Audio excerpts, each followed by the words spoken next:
Have you ever felt like something in your life is not working, but you can't explain why? You're doing the right things, you're praying, you believe, but deep down, something feels off. Not completely broken, not completely wrong, just not aligned. You can feel it, even if you can't explain it. You see, many times, what we call being spiritually blocked is not a lack of effort. It's a lack of alignment with God. That is what we're going to uncover today.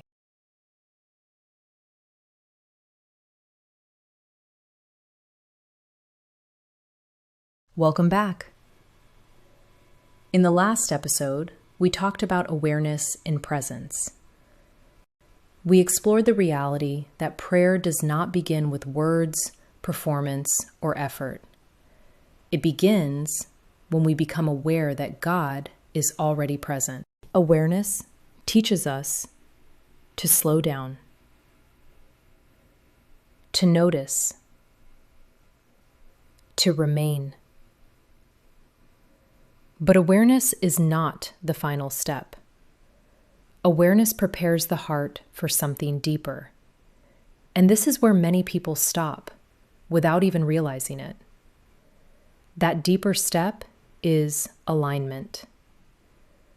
Today we're going to explore what it means to come into alignment with God, aligning our will, our desires, and our obedience with Him. Because in a life of prayer, something begins to happen. We don't just become aware of God's presence, we also become aware of ourselves. Did you know that awareness reveals what is within? You see, when we become quiet before God, we often discover something unexpected. We discover how active our inner world really is. Thoughts move quickly.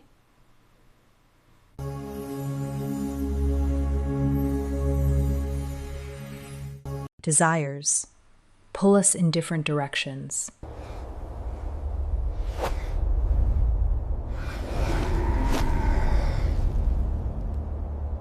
Emotions rise and fall.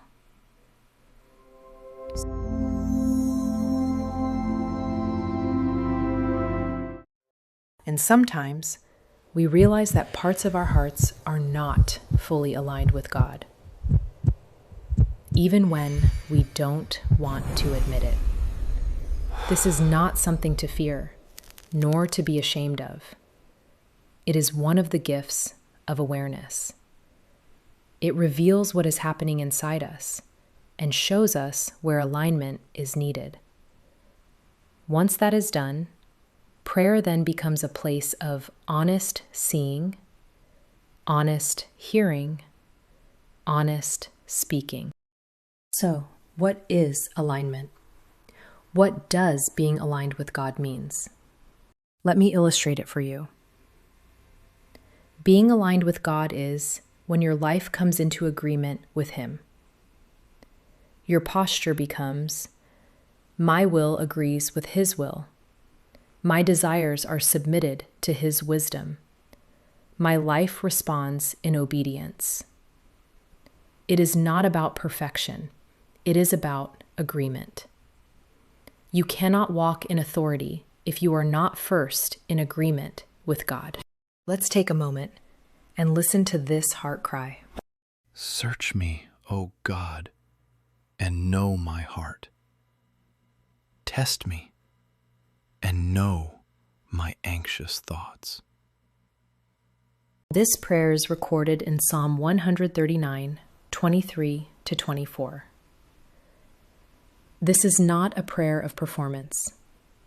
It is a prayer of surrender.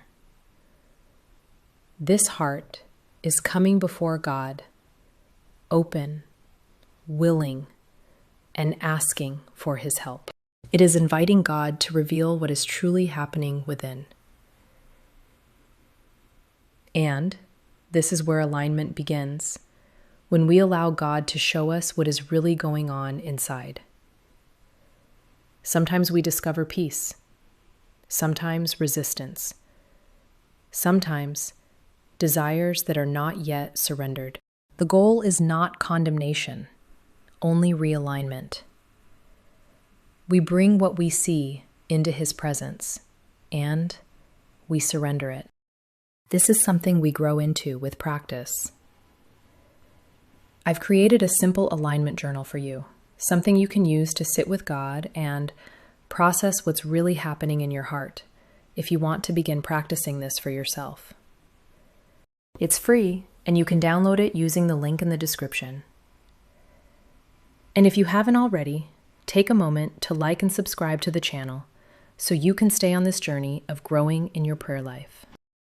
Now, let's come back to this. Jesus Christ prayed one of the most powerful prayers, a prayer of alignment. Not my will, but yours be done. He was going through deep emotions in that moment, and he expressed them honestly to the Father in an intimate conversation. Yet, he chose alignment with the Father. That alignment led him into purpose, into fulfillment, and into victory. Jeremiah 29:11 reminds us, God's heart for us. I know the plans I have for you. God's will is not against us. It is for us. Alignment does not remove our desires or our emotions. It brings them before God and allows Him to shape them, giving us the relief and the guidance we need to carry on. But what is desire? What is its role, and why does it need to be aligned? These are important questions, especially if we are talking about placing our desires before God and allowing Him to shape them. Simply put, desires are what your heart longs for, sometimes quietly, sometimes strongly. For example, most of us desire a better life. Even a child, when asked about their future, naturally hopes for something good. No one in their right mind desires a life of struggle or loss. But here's the truth. Our desires are not formed in isolation. They are shaped and often strengthened by our upbringing, our circumstances, and our life experiences. Because of that, they can look very different from one person to another. Shall we? To a successful partnership and a wonderful evening ahead. Cheers. Isn't it beautiful to see people going after their desires? It really is. But what you're seeing in this moment is a glimpse of the original role of desire. Desire was given to draw us toward the plans and purpose of God. Because God's plans are for our good, they lead us into the life we were truly created to live.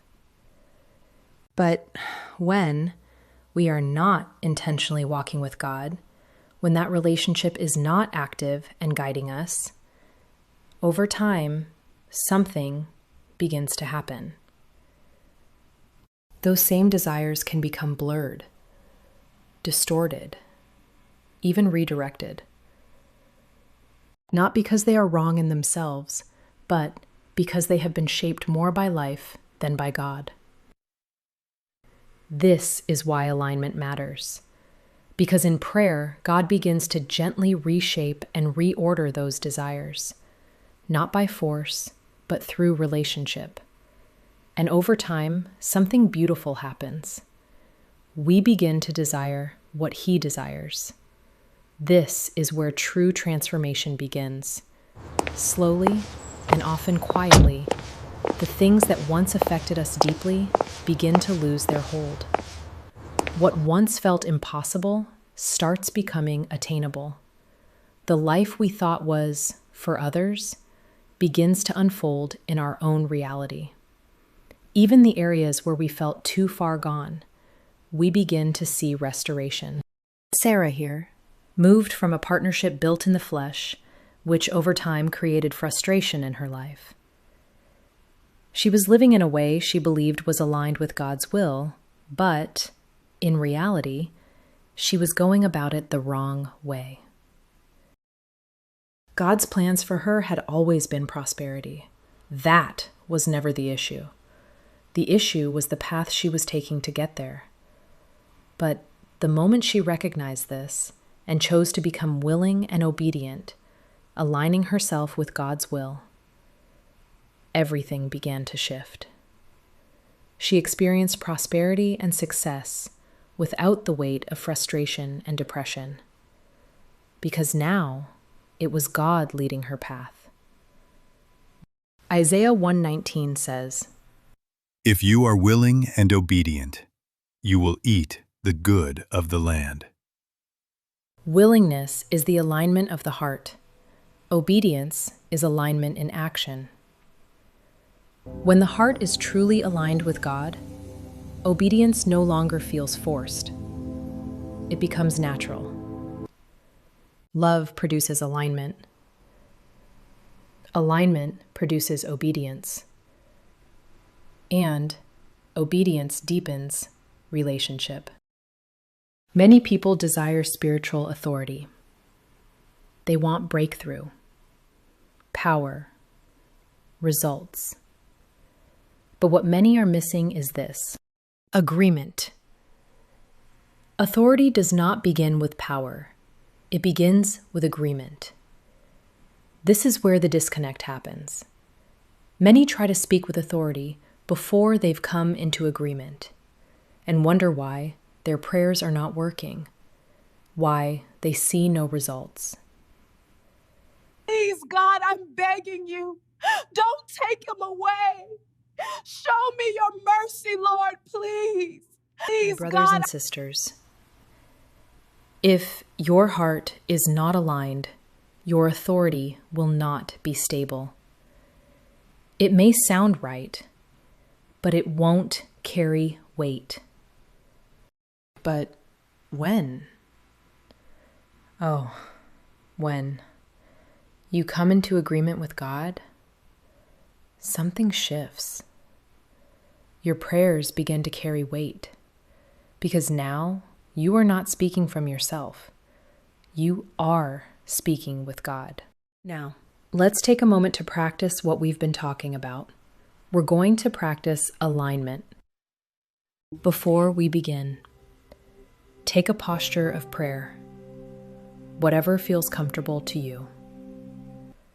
We are now going to sit with God, not to perform, but to be real. Gently close your eyes and take a deep breath in and breath out. Now ask Him, Lord, where am I out of alignment? Just stay here for a moment in His presence. Don't force anything. Just listen. Be aware of what He may begin to show you. You may begin to notice tension, resistance, confusion, or even silence. Don't try to fix anything. Just remain. Listen. Pay attention.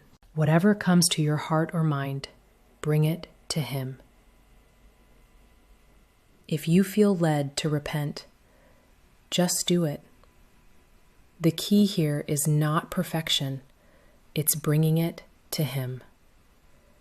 Now, take a deep breath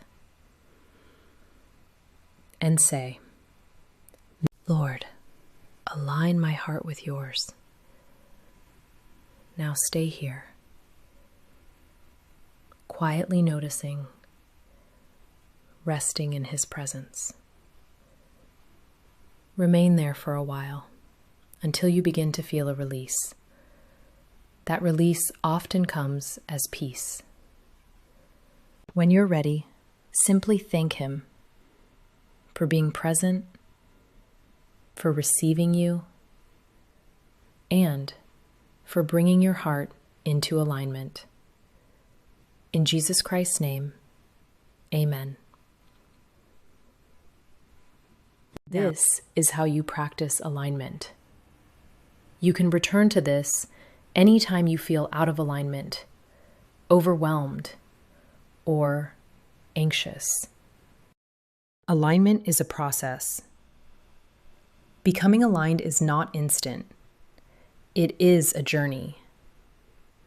The more you begin to recognize when you are out of alignment and intentionally return to God in prayer, the more sensitive you become to His leading and to what is happening within you. Remember, God is not rushing you through this. He aligns you gently over time. You will begin to notice peace replacing tension, clarity replacing confusion, stability replacing chaos.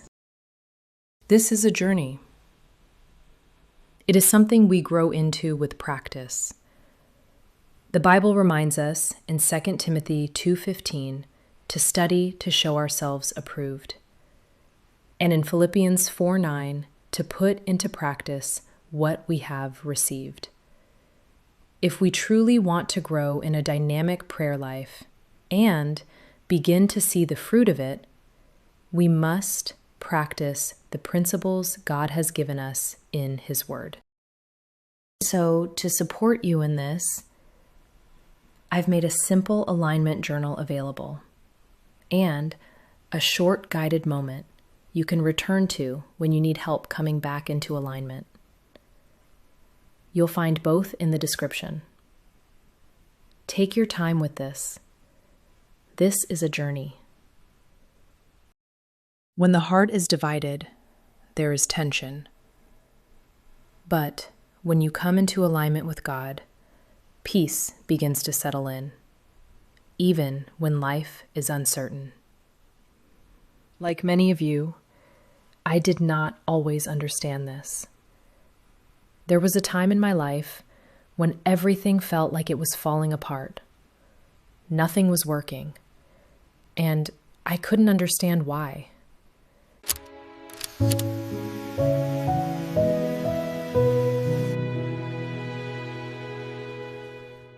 A few years ago, I found myself in a cycle of defeat that lasted over 10 years. Nothing worked. Everything I tried collapsed. By 2020, I had reached the end of myself, meaning I truly did not know what to do anymore. We were given 3 days to leave our rental home. We did not see this coming. Our situation did not look good. We were months behind on rent, drowning in debt, barely surviving, living from paycheck to paycheck, and relying on cash advances. For those of you who may not know what that is, a cash advance is a system where you borrow money against your next paycheck. And once you enter that cycle, it is very difficult to get out of it. It becomes a trap, a vicious cycle. I truly pray that anyone caught in that system finds a way out. So, when that notice came, we were not ready. We had no savings, no backup plan, no way to repay what we owed or secure a new place. If I had to describe it in one word, it was a big blow to us. You see, we had already made arrangements with our landlord to start paying down the rent arrears. So when this happened, we didn't understand why they would do that. At that moment, we had about $900 in our hands, money we were preparing to put toward the rent. Mind you, that wasn't even half of what was due.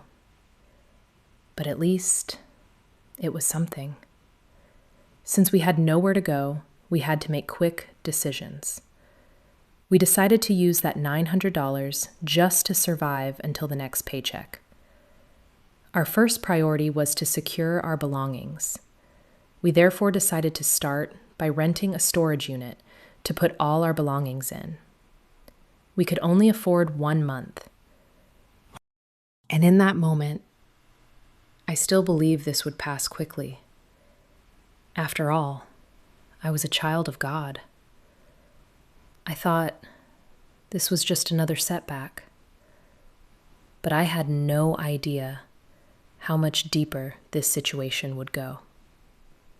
I'll share that with you in part 2. Stay tuned for part 2.